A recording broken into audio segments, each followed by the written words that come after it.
Hey, what's up? Lightboltjoe here. Today we are going to discuss the 2006 feature film Night at the Museum. This stars Ben Stiller as Larry, the night guard of the Natural History Museum in New York.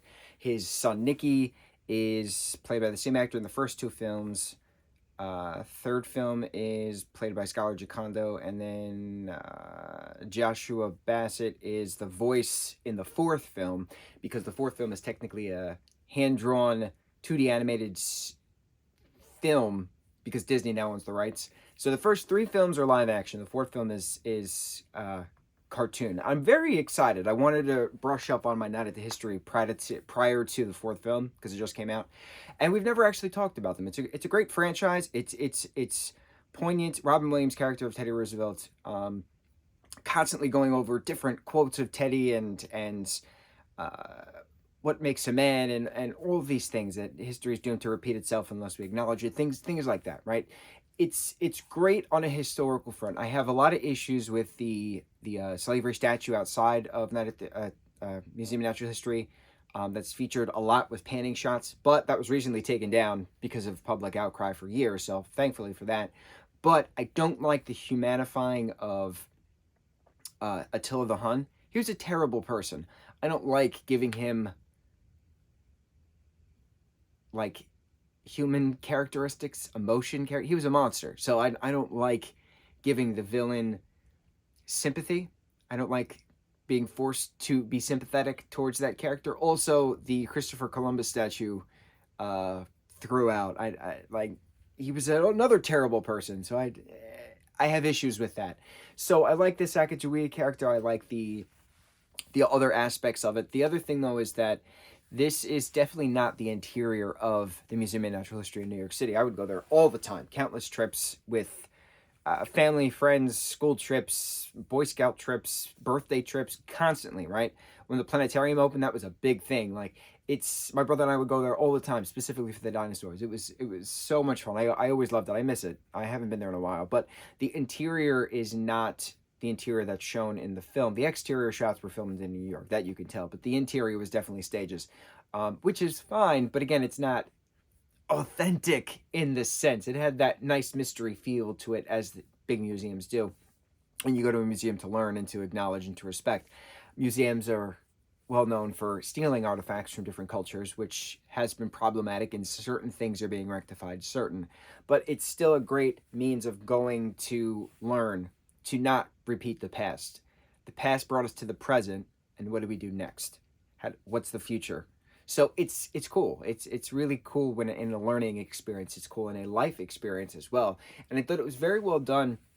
An hour and 50 long minute movie about this father trying to not be the ordinary person his son believes him to be.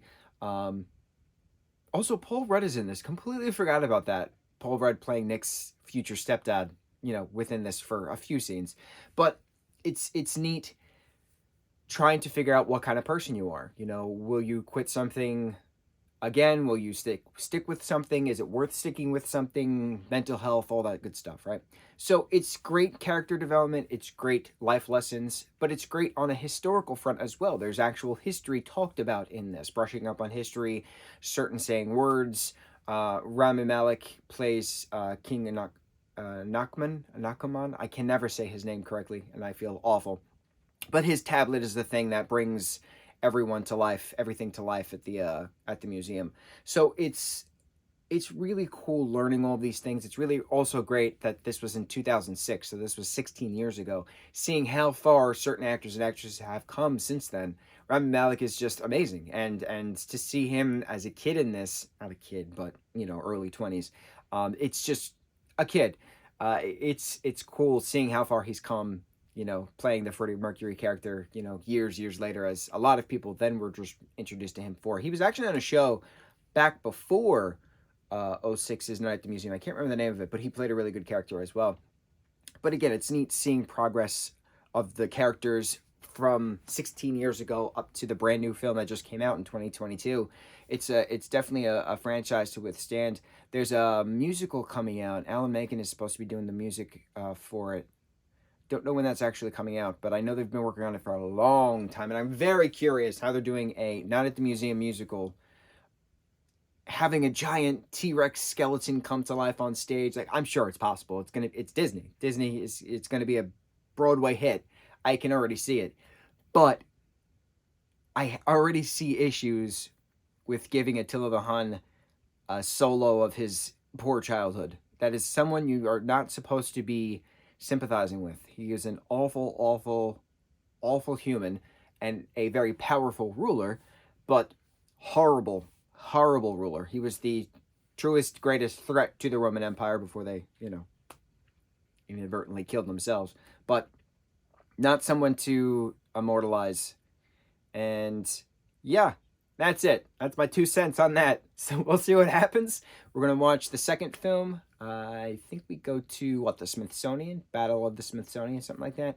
I haven't seen these in well over 10 years, so I'm very excited to see what characters are introduced at this museum. Certain things are coming back to me. Yeah, we'll see what happens next. On to the next review. Mucho mahalo.